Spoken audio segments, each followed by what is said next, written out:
Have you ever spent $400 on a lawn mower and watched it die before it ever paid for itself? That moment when you pull the cord and nothing happens. When the repair guy looks at it and just shakes his head. When you realize you're about to spend money fixing something that was never built to last. That feeling is not an accident. It was designed into the machine before it ever left the factory. Before we go any further, if you have ever been burned by a mower that quit too soon, hit that like button right now, subscribe so you don't miss what's coming, and share this with someone who's about to make a lawn mower purchase. You could literally save them hundreds of dollars. Okay, let's get into it. There is a small engine mechanic who has been running his shop for over 2 decades. He has seen thousands of mowers roll through his doors, not in a showroom, not in an advertisement, in real life with real failure. Blown carburetors, snapped cables, seized engines, belts that shredded before the 3rd summer. He knows things that no spec sheet will ever tell you. He knows which machines are worth fixing. He knows which ones he quietly tells owners to walk away from.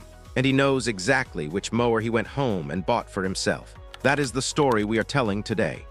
Because most people buy a push mower the same way. They walk into a big box store, they see a familiar name, they look at the price, they think it seems fair, and they take it home. 2 seasons later, they are either back at the store buying another one, or they are sitting in a repair shop waiting room being told the fix will cost more than the machine is worth. This cycle repeats itself millions of times every single year across America. And the wild part is that it does not have to. The information that breaks this cycle is not hidden. It is just not where most people look. It lives in repair shops. It lives in the hands of people who have watched these engines fail season after season. Today, we are pulling that information out and putting it right in front of you. Let's start with a name that has been in American backyards for a very long time. Troy-Bilt. The name has history, real history. Going back to 1937, that is nearly 90 years of brand recognition. When you see that name on a mower in a hardware store, something in your brain says trustworthy. And that feeling is exactly what the people selling it are counting on. Here is what that feeling is actually worth. The original company that built the Troy-Bilt reputation went bankrupt in 2001. The name was then sold again.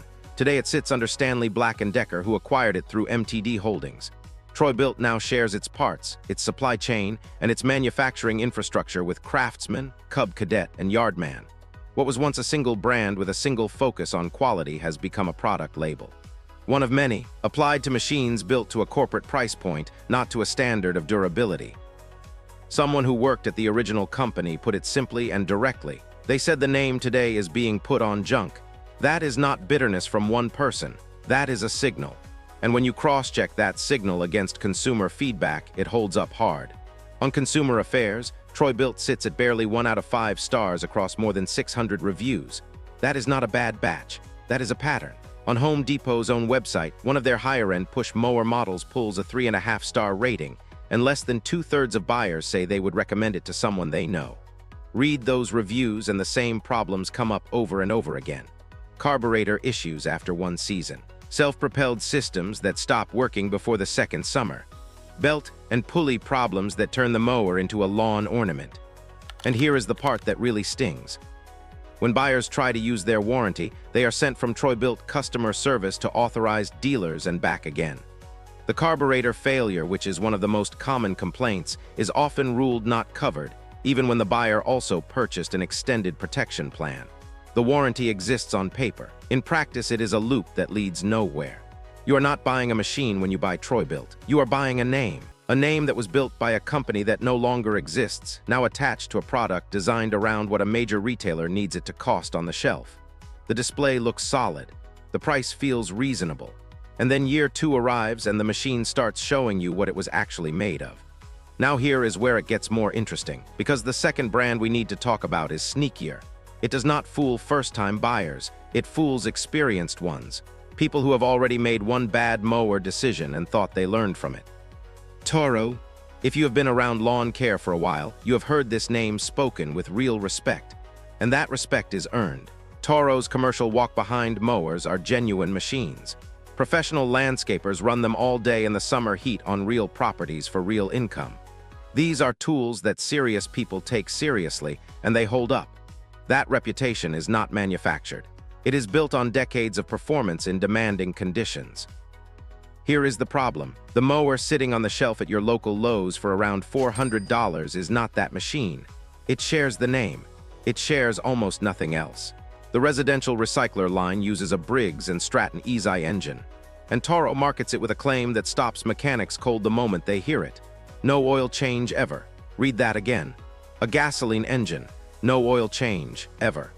When a mechanic hears that claim, they do not think convenient. They think disposable. An engine built to never need an oil change is an engine that was never designed to be maintained for the long run. It is designed to be replaced. Small engine communities where actual technicians and longtime owners share information flag this claim not as a feature but as a warning. It tells you something about the philosophy behind the machine. It tells you this engine was not built with 20 years in mind. Real examples back this up. One buyer paid over $500 for a Toro recycler at Lowe's. It failed on the very first use. Over the following months, Toro's warranty service sent her to multiple authorized dealers. Not one of them resolved the problem. At the end of the summer, with the mower still technically under warranty, Toro denied her replacement request entirely. Now, to be fair, and this matters, Toro's commercial machines are built completely differently. Those models run Honda and Kawasaki engines. Professionals use them hard and trust them completely. But that trust was earned by the commercial line. The residential recycler is living off that credibility without delivering it. When you buy a Toro recycler at a big box store, you are paying for the association with the professional machines. You are not getting the machine itself. That is a very expensive distinction to learn in year two. Two different brands, two different stories, one identical outcome. You spend money on a machine and then you spend more money either fixing it or replacing it. The purchase price was just the beginning. So now the real question: what does the mechanic who sees all of this actually put in his own garage? He has watched every brand fail. He knows which ones come back to his shop every May like clockwork. He knows which repairs are worth doing and which ones are just delaying the inevitable. When it came time to buy a mower for himself, he did not look at a display floor. He did not read a marketing pamphlet. He bought the machine he had watched survive while everything else gave up.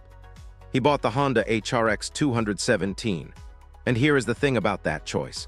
Honda actually stopped selling gas-powered push mowers in North America.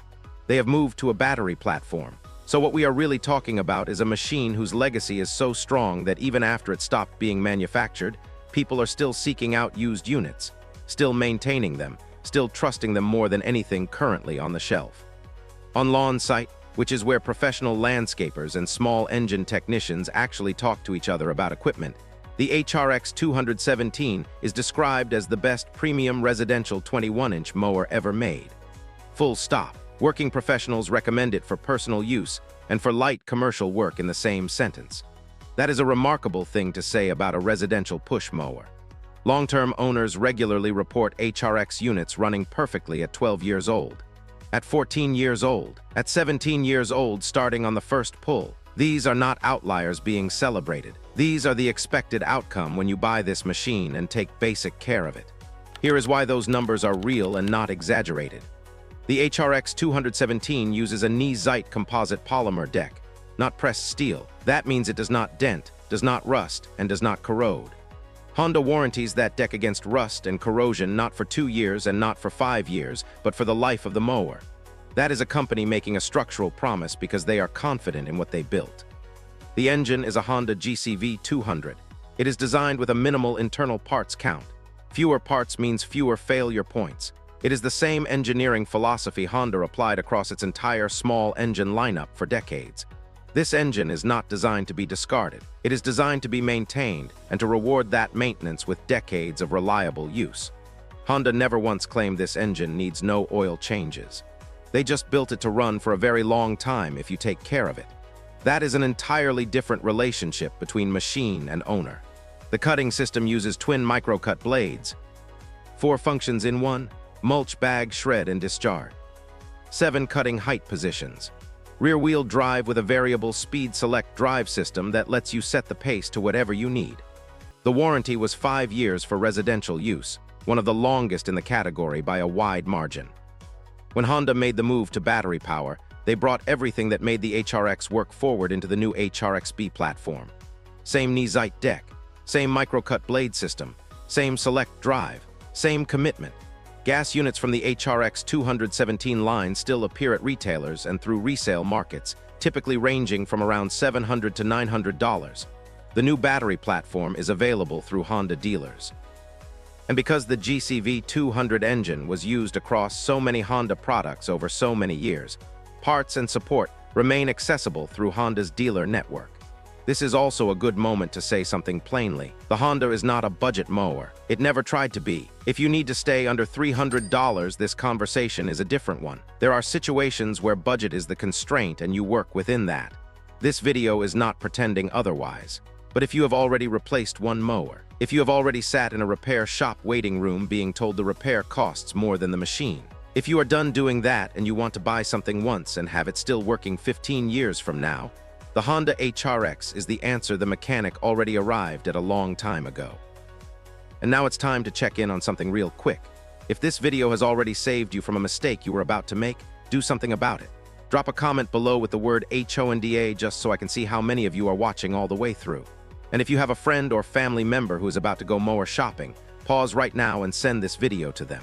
One share could save them years of frustration and hundreds of dollars wasted on machines built to fail. All right. Let's finish this. The pattern here is worth stepping back to see clearly, because it is not really about two bad brands and one good one. It is about how purchase decisions actually get made and why those decisions so often lead to the same disappointing outcome. When someone walks into a store to buy a push mower, they are using two signals to make their choice: brand recognition and price. Both of those signals have been carefully engineered by the people selling the product. The brand recognition is real but often outdated, borrowed from a legacy that the current company did not build and does not maintain. The price is positioned to feel like value, like the sweet spot between not wasting money and not cutting corners. But the price tells you nothing about what the machine looks like in year 3. It tells you nothing about whether the carburetor will survive a winter in the garage. It tells you nothing about what the mechanic will say when you bring it in 2 summers from now. The information that actually predicts how a mower will perform over a decade is not on the floor of any big box store. It is in the records of every small engine repair shop in the country. It is in the repeated failure patterns that mechanics see season after season. Same brands, same problems, same conversation with the owner about whether it is worth fixing. It is in the fact that when those same mechanics go home and buy a mower for their own yard, they do not pick the brand with the biggest display. They pick the machine that never came back to them broken. That is a different kind of product research. It does not show up in a star rating on a retail website. It accumulates over years and decades of watching real machines perform in real conditions. And when that research points clearly at one machine, that means something. The HRX217 is no longer in production. Honda moved forward and brought the things that made it great into a new platform. But the reason we are still talking about it is because of what it represented. An engineering philosophy that said we are going to build this right, we are going to warrant it with confidence, and we are going to let the machine speak for itself over time. Not over 2 seasons, over 15 years. Most of the mowers marketed to American homeowners are built around a different philosophy. Build it to a price. Attach a name people recognize. Put it on a floor where it looks like everything else. Let the transaction happen. And if it comes back broken, make the warranty process complicated enough that most people give up and just buy another one. That second philosophy has worked incredibly well for the companies practicing it.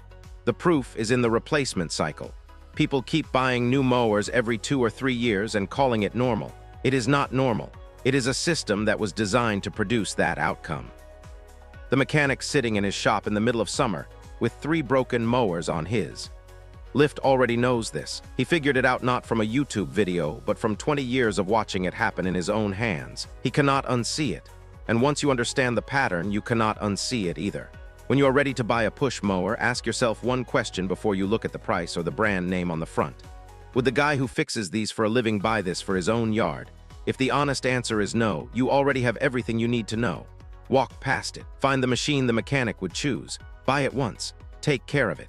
And let it prove over the next decade and a half that the right purchase is always cheaper than the wrong one replaced twice. That is the answer. The mechanic already knew it, now so do you.